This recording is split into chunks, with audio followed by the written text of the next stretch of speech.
Voilà, maintenant voyons ensemble les bonnes pratiques et les bons gestes pour le bon déroulement d'un projet. Là, on va voir vraiment toutes les étapes qu'un chef de projet doit respecter.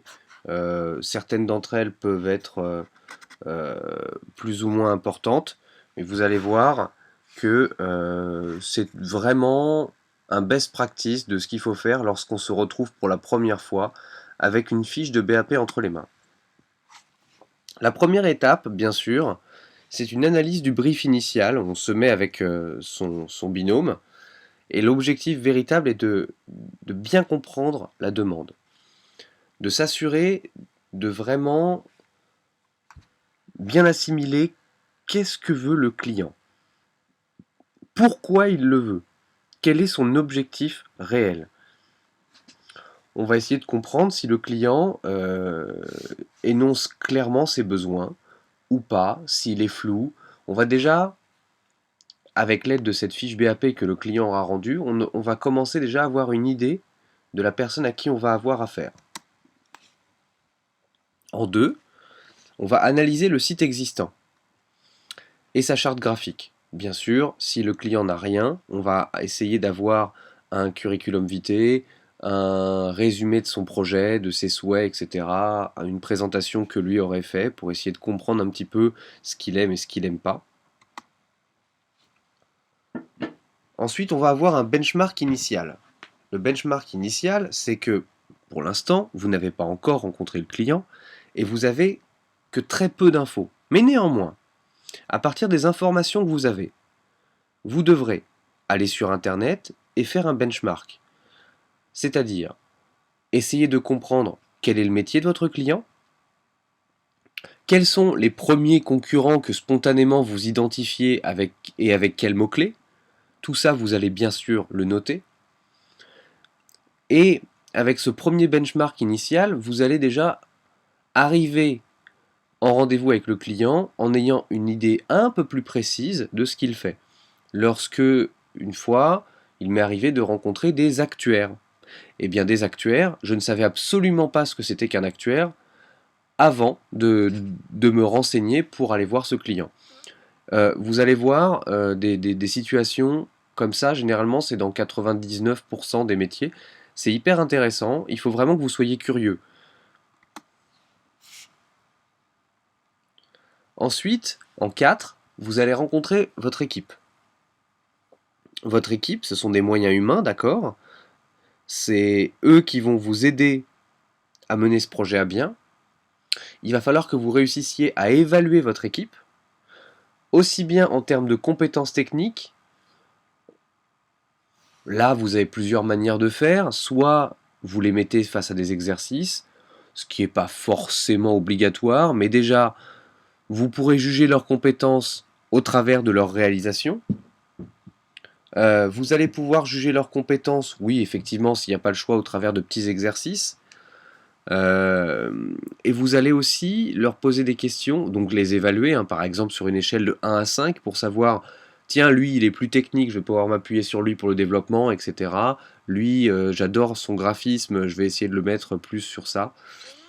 Voilà, vous allez pouvoir déjà avoir une ordre d'idée de comment vous répartirez les tâches.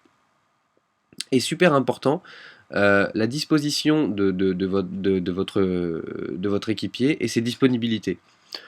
Ah, ça arrive très souvent, vous avez quelqu'un qui fait ses études, mais qui à côté de ça a besoin de travailler pour pouvoir payer ses études et du coup qui n'est disponible que certains jours par semaine ou à des créneaux horaires un petit peu particuliers.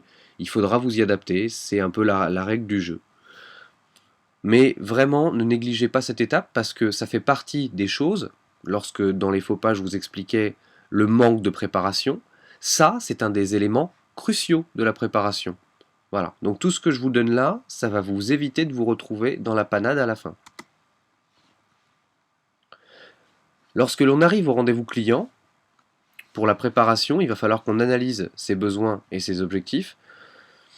Et vous, vous aurez peut-être, lors de votre benchmark initial, identifié des clients, mais néanmoins, posez la question à votre client. Quels sont ses concurrents?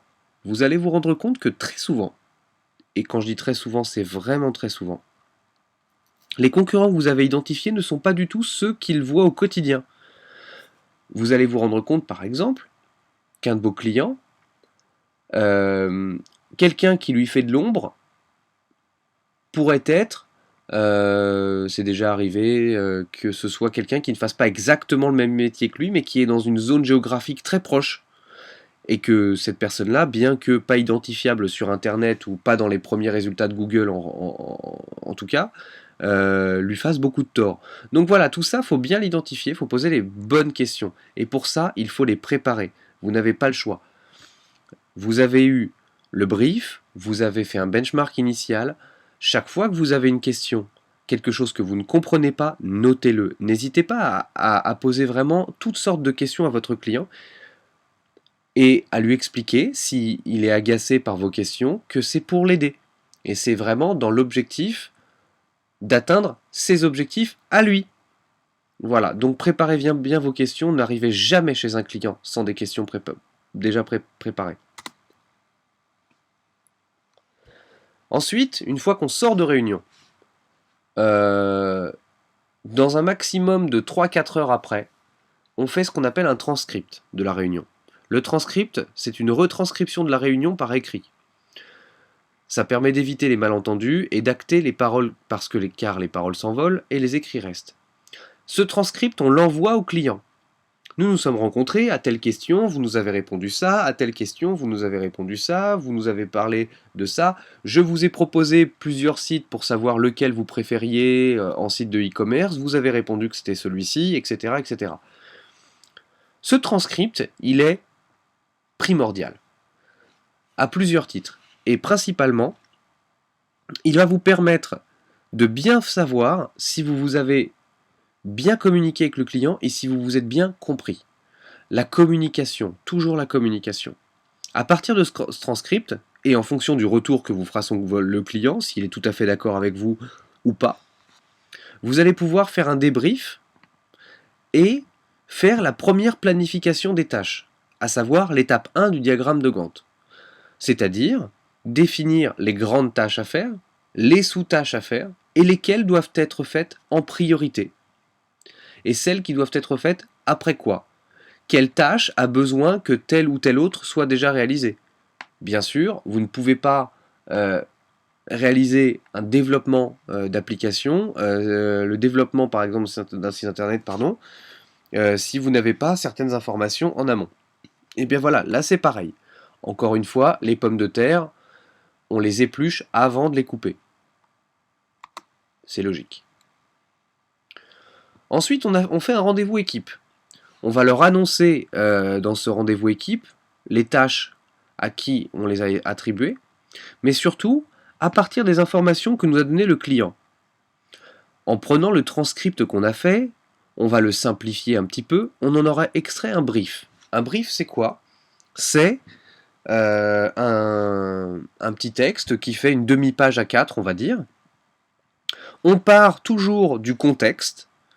Le client, il s'appelle un tel, il a besoin de ça, machin, pour atteindre tel objectif ou pour augmenter sa notoriété, etc., etc. Vous allez amener un début de problématique et vous allez arriver jusqu'à un début de solution que vous voulez proposer au client. Voilà, ça c'est le brief. Ça doit comporter tous ces éléments. Ensuite, vous avez le pitch. Le pitch, c'est la version extrêmement simplifiée du brief. Un pitch, ça fait 17 à 24 mots. C'est très court. C'est vraiment la substantifique moelle du projet, c'est... Si je dois par exemple faire le pitch du film Avengers que beaucoup d'entre vous connaissent, je dirais que c'est un film dans lequel l'essentiel des super-héros Marvel sauve le monde. De là, comme je vous le disais, on attribue les tâches à ses équipiers, on s'attribue les tâches aussi à soi, car ne pensez pas qu'il y ait un projet BAP dans lequel il n'y ait que les techniciens qui travaillent et que les chefs de projet ne travaillent pas. Ces projets-là, bien souvent, ne sortent pas. À la fin de l'année, tout simplement, le client souvent les met à la poubelle ou n'en veut pas, ou c'est incomplet, ou il a besoin de retravailler dessus. Donc oui, en tant que chef de projet, vous devrez aussi mettre la main à la pâte. Acceptez ça une bonne fois pour toutes. Là, ensuite, voilà. L'étape 8, c'est un petit peu, qu'est-ce qu'on a? On a un résumé, on a un Gantt, on a les spécificités du client, on a les fonctions, on a le cycle de travail, enfin pas tout à fait, on n'en a pas encore parlé, et de validation. Soit un cahier des charges fonctionnel. Cycle de travail et validation, on va en parler très très vite après. On va parler des grandes étapes d'un site internet et vous allez voir que là ce sera beaucoup plus clair.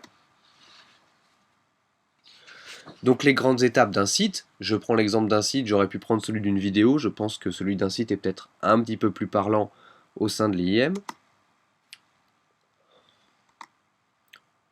Zoning et arborescence en 1. Wireframe en 2.